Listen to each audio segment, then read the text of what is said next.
আজকে দেখবো মুসলমানরা তোর কথা শুনে নাকি আমার কথা শুনে। আজকে মুসলমানরা তোর কথা না আল্লাহর কথা শুনবে। তাহলে চল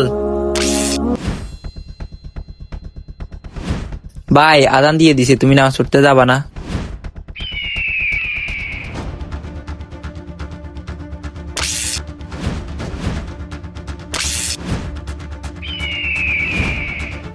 এই দাঁড়া, তুই যদি আজকে নামাজ পড়তে না যাস তাহলে সবগুলো টাকা তোর।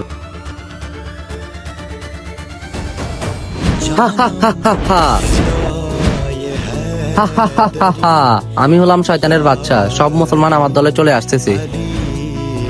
এই দাঁড়াও, তুমি কই যাইতেছ? আমি নামাজ পড়তে যাচ্ছি। তুই যদি নামাজে না যাস তাহলে এই সবগুলো টাকা তোর। শুধু এই টাকাগুলো কেন, তুই যদি আমাকে পুরো পৃথিবীও দিয়ে দেস তাও আমি নামাজ পড়তে যাব। ও হচ্ছে আল্লাহ তাআলার খাঁটি বান্দা, যার ভিতরে ঈমান আছে তুই তাকে কখনো তোর দলে নিতে পারবি না। লা হাওলা ওয়ালা কুওয়াতা ইল্লা বিল্লাহিল আলিয়্যিল আযীম। ভিডিওটি ভালো লাগলে চ্যানেলটি সাবস্ক্রাইব করুন।